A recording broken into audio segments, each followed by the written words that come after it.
Good afternoon. Good afternoon, and welcome to the City Club of Cleveland. My name is Jan Roller, and I am president of the club. The City Club is proud that for over 95 years, it has provided a forum for free speech and the exchange of ideas. The Board of Trustees takes its role seriously to protect its rich tradition of bringing the most important local, national, and international speakers to its podium to express their thoughts on the issues of the day. This year, we welcome two new members to the board, Dr. Luis Proenza, President of the University of Akron, and Chris Coburn, Executive Director of Cleveland Clinic Foundation Innovations. Gentlemen, would you please stand and be recognized?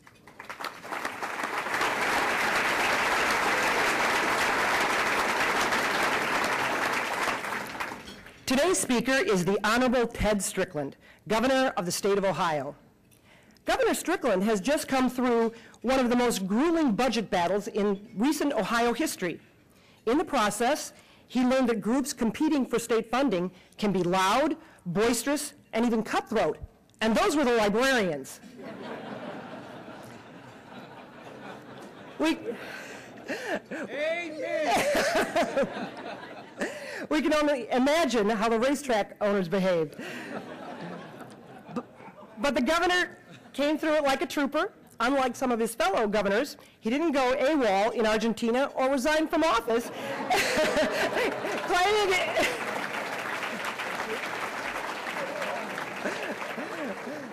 claiming it was the right thing for a point guard to do. Seriously, the budget battle was tough and had to be negotiated during the state's and the nation's worst economic climate in decades.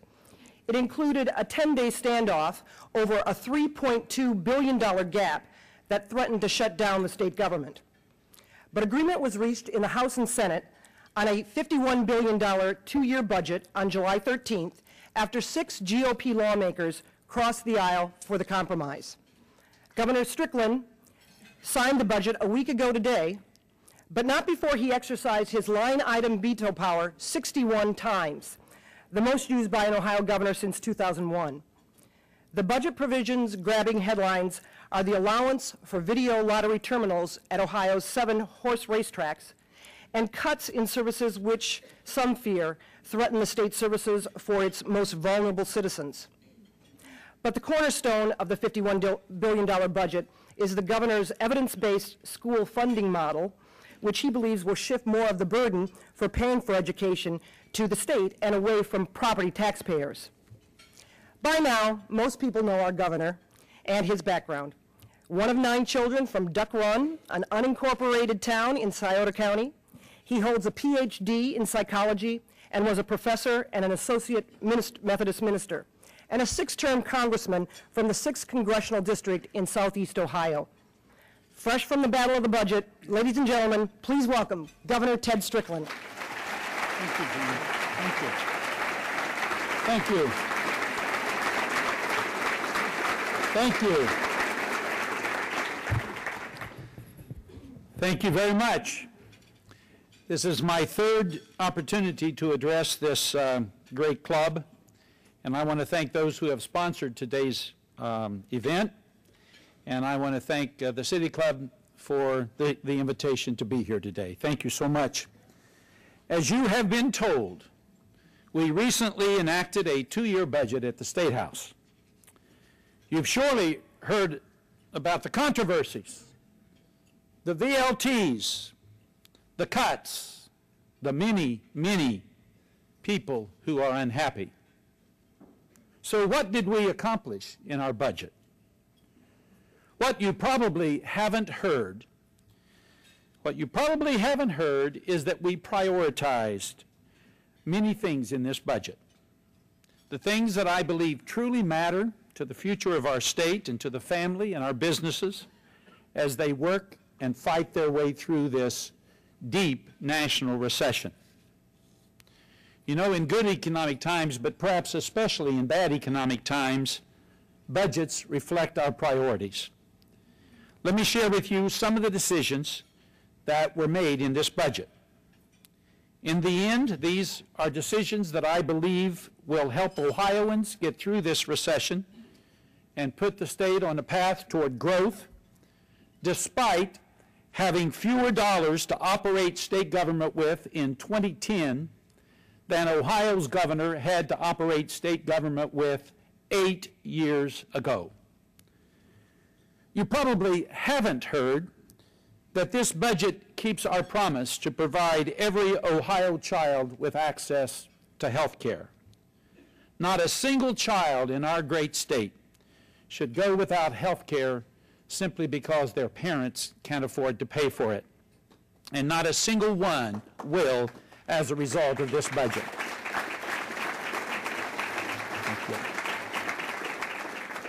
You probably haven't heard that we are making private health care available to an additional 109,000 Ohioans. At a time when too many are losing health care through job loss or simply because their employers are no longer able to afford it, we have found ways to expand private health care through innovative programs that add little or no cost to the state or to our businesses. We are reforming individual open enrollment programs, reducing rates that insurers can charge to people with pre-existing conditions, and we are allowing small business employees who lose their jobs to purchase continuation coverage for up to 12 months. We are allowing Ohioans to purchase coverage for dependents up to 28 years of age through their employer-provided health care. My friends, this alone will make affordable health care available to an additional 20,000 young Ohioans over the next 3 years. This new option will help more of our young people to decide to stay in Ohio, even if they find it more difficult to find their first job during this deep national recession. You probably haven't heard that we work to protect Medicaid services in our budget. With more of our most vulnerable citizens relying on Medicaid's health services more than ever before, we have refused to cut Medicaid eligibility. That decision alone will ensure that the estimated 2 million Ohioans who will need these critical services over the next 2 years will not be turned away. And we did this while actually reducing state and federal Medicaid spending by more than $1 billion over the biennium. You probably haven't heard that our budget limits tuition costs at our Ohio colleges and universities during this biennium.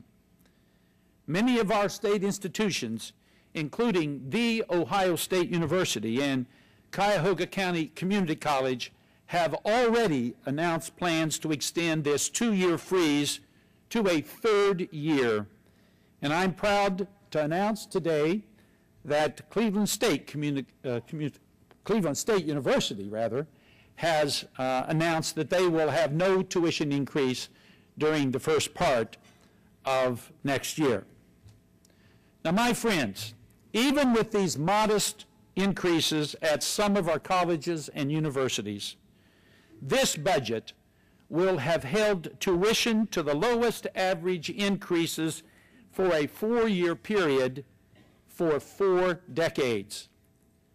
You probably haven't heard that our budget incentivizes job creation through several innovative tax credit programs.